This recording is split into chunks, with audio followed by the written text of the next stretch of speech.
അമേ നാരായണ. സഹസ്രനാമ പഠനത്തിൻ്റെ 8ാം ഭാഗത്തിലേക്ക് സ്വാഗതം. മൂലമന്ത്രാത്മിക മൂലകൂടത്രയ കളേബര. കളേബരമെന്നാൽ ശരീരം. ദേവിയുടെ ശരീരമെന്ന് പറയുന്നത് പഞ്ചദശാക്ഷരി മന്ത്രം തന്നെയാണ് എന്ന് പറഞ്ഞാണ് നമ്മൾ കഴിഞ്ഞ വീഡിയോ അവസാനിപ്പിച്ചത്. അപ്പോൾ ദേവിയുടെ ശരീരമാകുന്ന മൂലമന്ത്രം എന്താണ്? പഞ്ചദശാക്ഷരി മന്ത്രമാണ്. മൂലകൂടത്രയ. പഞ്ചദശാക്ഷരി മന്ത്രം 3 ഖണ്ഡികയായി തിരിച്ചിരിക്കുന്നു.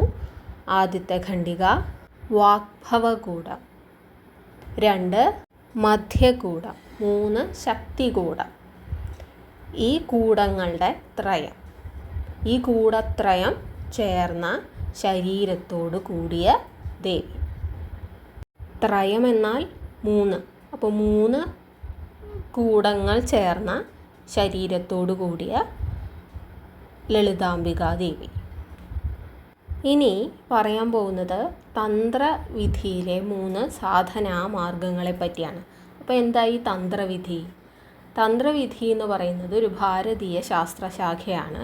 ഇതിലൂടെ ബ്രഹ്മത്തെയും അഹത്തെയും സ്വയം തന്നെയും ഈശ്വരനെയും അറിയുക എന്ന ലക്ഷ്യത്തോടെ തന്ത്രവിധിയിൽ വിവിധ തരം മന്ത്രങ്ങൾ, തന്ത്രങ്ങൾ, യോഗാവിധികൾ, ആചാരാനുഷ്ഠാനങ്ങളൊക്കെ വഴി സ്വയമേവയും ഈശ്വരനെയും അറിയുക എന്നുള്ളതാണ് തന്ത്രവിധിയുടെ ഉദ്ദേശം.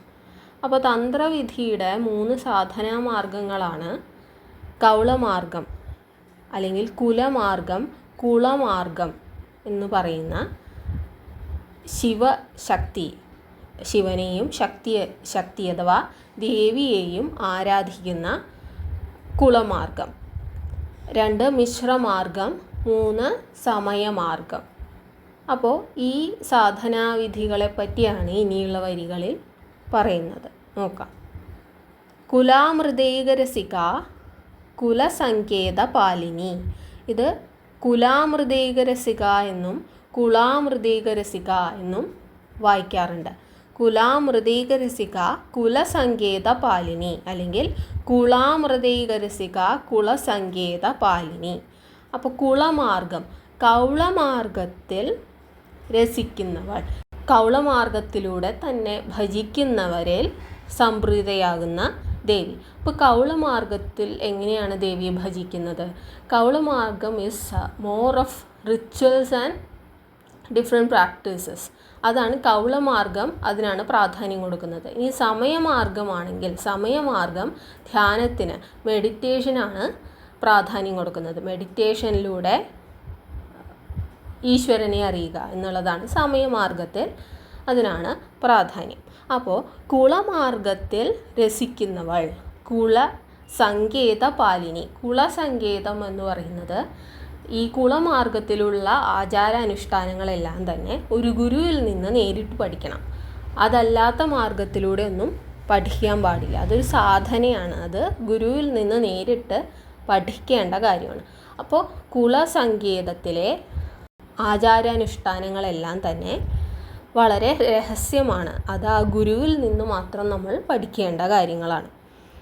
അപ്പോൾ അതുകൊണ്ടാണ് അത് ചക്രരഹസ്യമായിട്ട്, കുളസങ്കേതമായിട്ട് ഇരിക്കുന്നത്. അതിനെ പാലിക്കുന്നവളാണ് ആര്? ലളിതാംബികാ ദേവി. ഇനി കുലാംഗന കുലാന്തസ്ഥ കൗളിനി കുലയോഗിനി. കുലത്തിൽ കുടികൊള്ളുന്നവളാണ് ദേവി. ഇനി അകുല സമയാന്തസ്ഥ സമയാചാര തൽപര. കുലമാർഗത്തിൽ രസിക്കുന്നവളായിരിക്കുമ്പോൾ തന്നെ ദേവി സ്വയംഭൂവാണ്. ദേവി ഒരു പ്രത്യേക കുലത്തിൽ ജനിച്ചവളല്ല. ദേവി അകുലയാണ്. സമയാന്തസ്ഥ സമയാചാര തൽപര. നമ്മൾ പറഞ്ഞ സമയമാർഗത്തിൽ തന്നെ ഭജിക്കുന്നവരിലും പ്രീതിപ്പെടുന്ന ദേവി. മൂലാധാരൈക നിലയ ബ്രഹ്മഗ്രന്ഥി വിഭേദിനി. എന്താ ഈ മൂലാധാരം? നമ്മൾ കുണ്ടലിനി യോഗ, തന്ത്രവിധിയിൽ തന്നെയുള്ള ഒരു യോഗ പ്രാക്ടീസാണ് കുണ്ടലിനി യോഗ. അപ്പോൾ അതിനകത്താണ് ഈ മനുഷ്യ ശരീരത്തിലെ 7 ചക്രങ്ങളെ പറ്റിയൊക്കെ പറയുന്നത്. അപ്പോൾ അതിലെ റൂട്ട് ചക്ര ഏറ്റവും അടിസ്ഥാനമായ ചക്രമാണ് മൂലചക്രം. അപ്പോൾ ചക്രം ആധാരമാക്കിയിട്ടുള്ള ദേവി. നമ്മൾ ആ മൂലചക്രത്തെ ഉണർത്തിവിടാത്തിടത്തോളം മൂലചക്രത്തിൽ തന്നെ ദേവി ഇരിക്കും. നമ്മളത് ഉണർത്തുമ്പോഴാണ് ശരീരം മുഴുവൻ വ്യാപിക്കുന്ന ഒരു ശക്തിയായിട്ട് ദേവി നമ്മുടെ ഉള്ളിൽ വളരുന്നത്. ഇതെല്ലാം തന്നെ ഞാൻ ഗൂഗിളിൽ നിന്നെടുത്ത ഇൻഫോർമേഷനാണ്. ഇതൊരിക്കലും തന്ത്രവിധി പോലെ ഗഹനമായൊരു കാര്യത്തിൻ്റെ ഒരു നല്ല എക്സ്പ്ലനേഷനല്ല. പക്ഷേ ഏറ്റവും അടിസ്ഥാനപരമായിട്ട് എനിക്ക് മനസ്സിലാക്കാൻ പറ്റിയ കാര്യങ്ങൾ ഞാനൊന്ന് പറഞ്ഞു എന്നേ ഉള്ളൂ. തെറ്റുകൾ തീർച്ചയായിട്ടും ഉണ്ടാവും. അപ്പോൾ തെറ്റുകൾ തിരുത്തി പഠിക്കാനുള്ള അവസരം എനിക്കുണ്ടാവണേ ദേവി എന്നാണ് ഇപ്പോഴത്തെ പ്രാർത്ഥന. നമുക്ക് തുടരാം. മൂലാധാര ഏകനിലയ ബ്രഹ്മഗ്രന്ഥി വിഭേദിനി.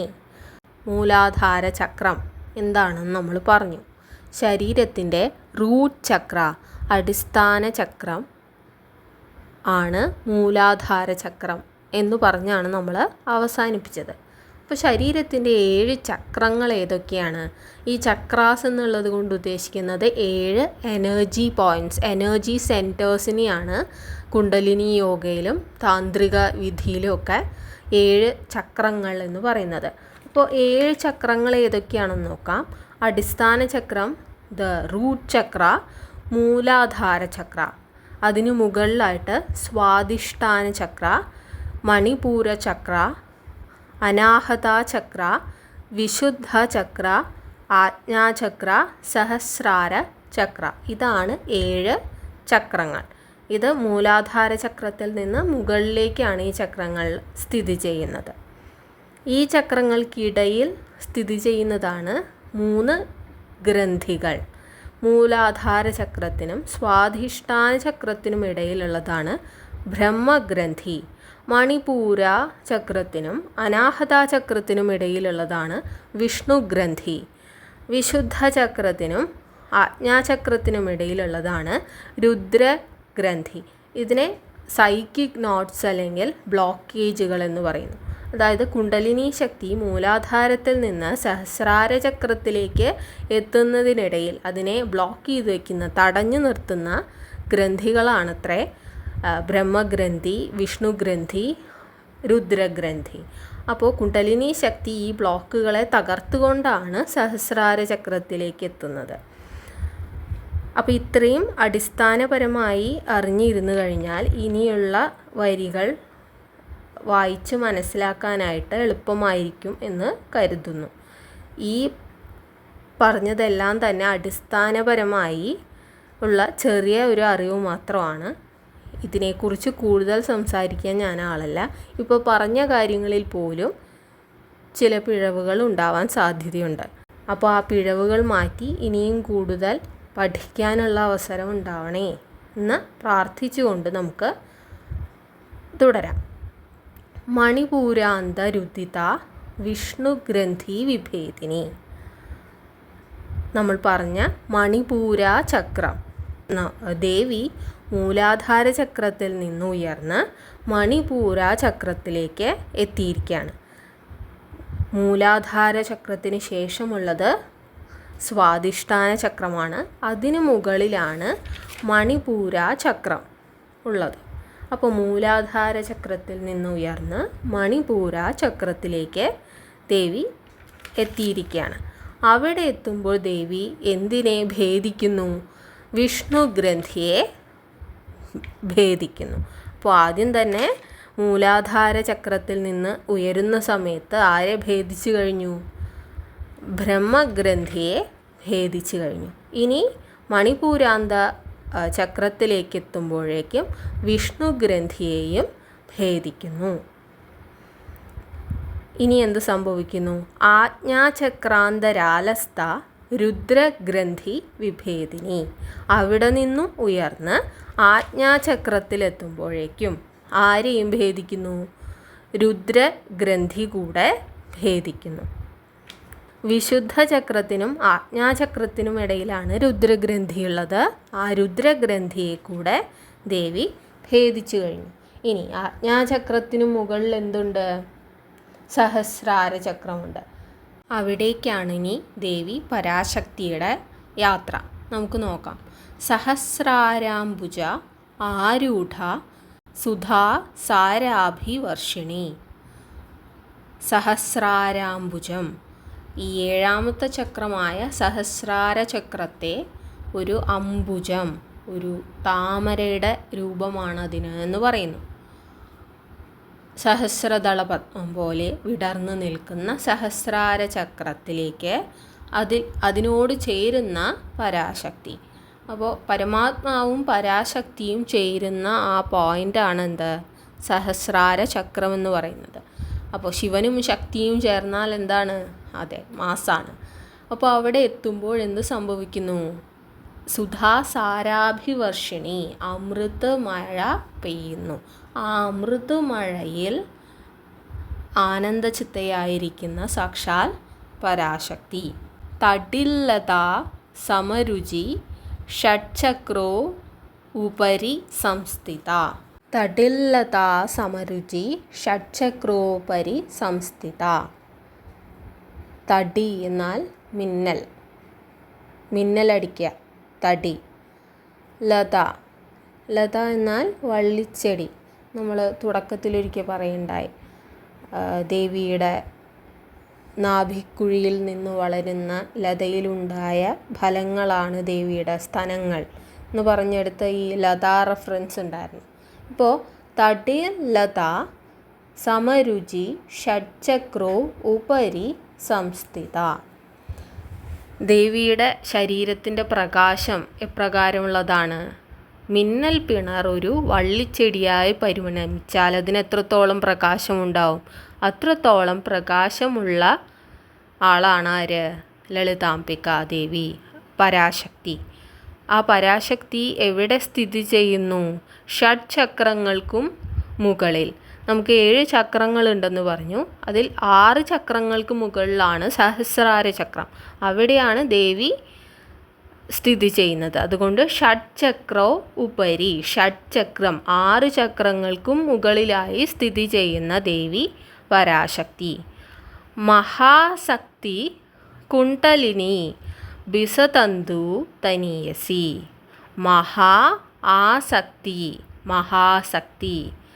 ദേവിക്ക് ഭൂമിയിലുള്ള സകലതിനോടും ആസക്തിയാണ്, അടങ്ങാത്ത ആഗ്രഹമാണ്, അടങ്ങാത്ത സ്നേഹമാണ്, കാരുണ്യമാണ്. കാരണം ഭൂമിയിലുള്ള നല്ലതും ചീത്തയുമായ എല്ലാത്തിനെയും സൃഷ്ടിച്ചതും നിലനിർത്തുന്നതും ആരാണ്?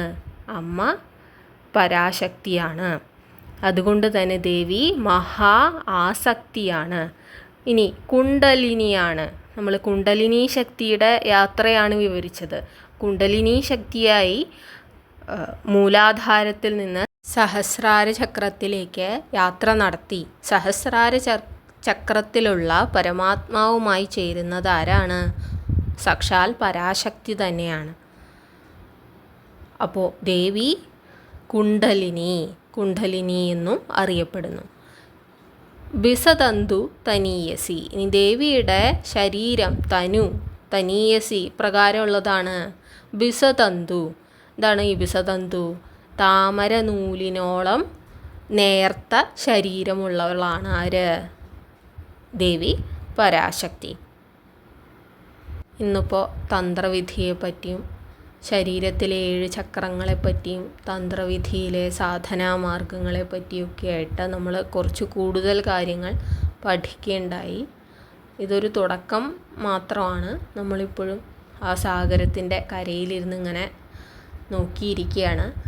അപ്പോൾ ഓരോ ദിവസവും നമുക്ക് കൂടുതൽ വ്യക്തമായി പഠിക്കാനുള്ള അവസരങ്ങൾ ഉണ്ടാവണേ എന്ന് പ്രാർത്ഥിച്ചുകൊണ്ട് ഇന്നത്തെ പഠനം ഇവിടെ അവസാനിപ്പിക്കാം.